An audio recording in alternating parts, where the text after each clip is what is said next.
pipes and cigarettes laying around the room. I don't mind a little mess, just wanna stay with you, and we'll do anything that we want to.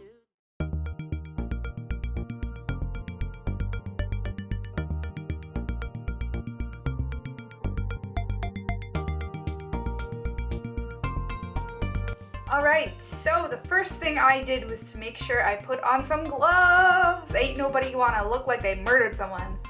So of course my hair is atrociously faded right now. You might not be able to tell, but I sure can. So to start off, I put on some barrier cream around my hairline. This is very important if you don't want to rock that pink stained scalp right after you've dyed your hair. This just helps it to wash off really easy. As you're putting it along your hairline, make sure to get the skin around the hairline, not so much the hairs, just because you want to make sure that when you're dyeing your hair, you get even the little baby hairs red as well, instead of having them not soak up because of the barrier cream. Okay, so I'm using a 30 developer. This is going to lift it a little more intensely than a 10 or 20, and I'm doing a 2-to-1 ratio of developer to hair dye. My tube that I use, obviously I've used before, hence why I'm only using half of the tube, but I can get away with this because I have short hair and a half of my hair missing. Half of my hair? I don't know what I'm saying there. Because of the side shave, I don't dye that side. So I can get away with just half a tube, which is really budget friendly when it comes to doing this every month. So I'm mixing the hair dye in with the developer into my little mixing bowl. Once that is all out of the tube, I'm going to whisk away my life, whisk, really making sure that it's evenly distributed. There's no chunks, clumps, whatever. It's just like a really thick, creamy paste, enough that you can, saturate your hair with. Now to the actual dyeing process. Divide your hair into 2 parts, and if you have a side shave like me, it'll be a little bit different in that you only need to tie up one side. I'm going to start coating the roots on both sides. I'll show you in a sec. You slap on some dye on one side, and then you flip the brush over to the other side, really making sure you're getting all the hairs even in your widow's peak.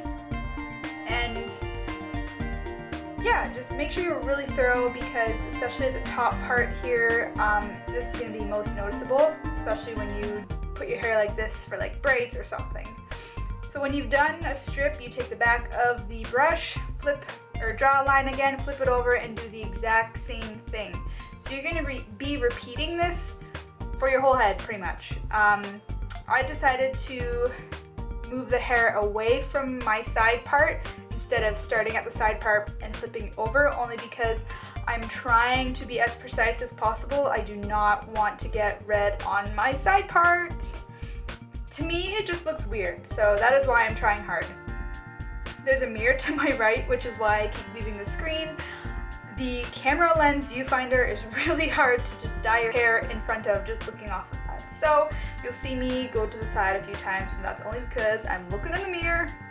Alright, so now that I got that crisp line, I have clipped up my hair, and now I'm going to focus on the back part. So, same idea, do the top part, do the bottom part, flip it up and over, and do the next one.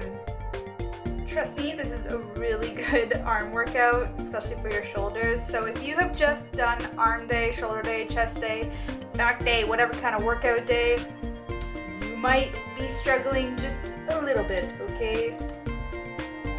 Okay, so now that that side is done, moving on to the other side.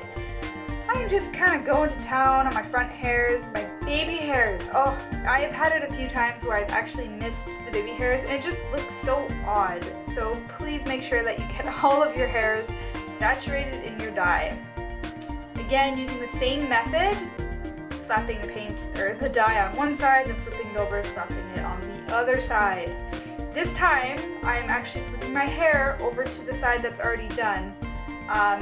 Whatever works easier for you. I find with my short hair, I can get away with doing it this way, whereas if your hair is longer, your hair won't really stay up that well. So just kind of do what works with you. Honestly, there is no perfect way of doing this. I mean, if you're a professional, sure, but for me, this is what gets it done, and I'm good with that.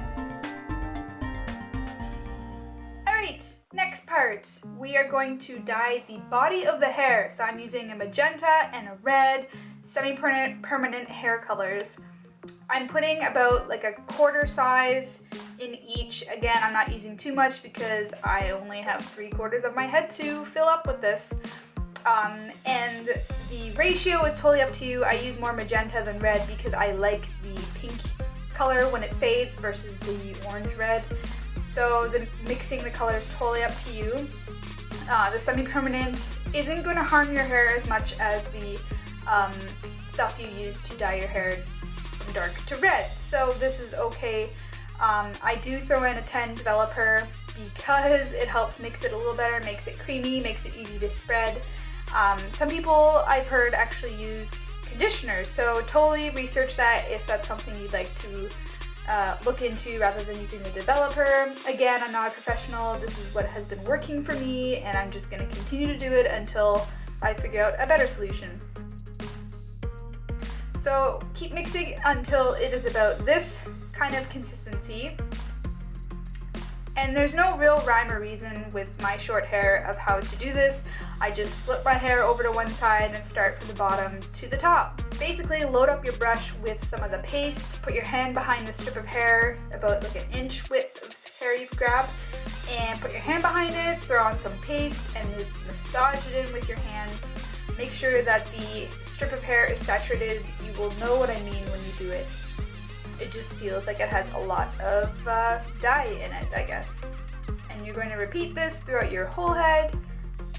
And if you have a side shave like I do, just be careful of when you flip your hair over that the dye doesn't stain your scalp at all. So normally I dye my hair in my bathroom, which actually has a 3-way mirror, so it's way easier to see what I'm doing. But I guess for doing this in front of my camera and with one side mirror, I'm doing pretty good. And as the hair gets more saturated, you can actually twist it into a little bun, which is what I have done, as you can see. And that just kind of helps to keep the hairs separated from the ones that have been saturated versus not yet. And oh my goodness, what did I do to the side of my face? Thank goodness for barrier cream. And that is it, my friends. With the ending remnants of the dye solution, you can totally just slap the rest on your head and totally like rub it around. I don't know, just use it all up. I don't like to waste it, so that's what I do. And there you have it. That is how you dye your dark hair red, and I guess in the same way refresh your red hair using products from Sally's Beauty Supply and doing it home on your own. So thank you guys so much for watching. I'll see you in the next one.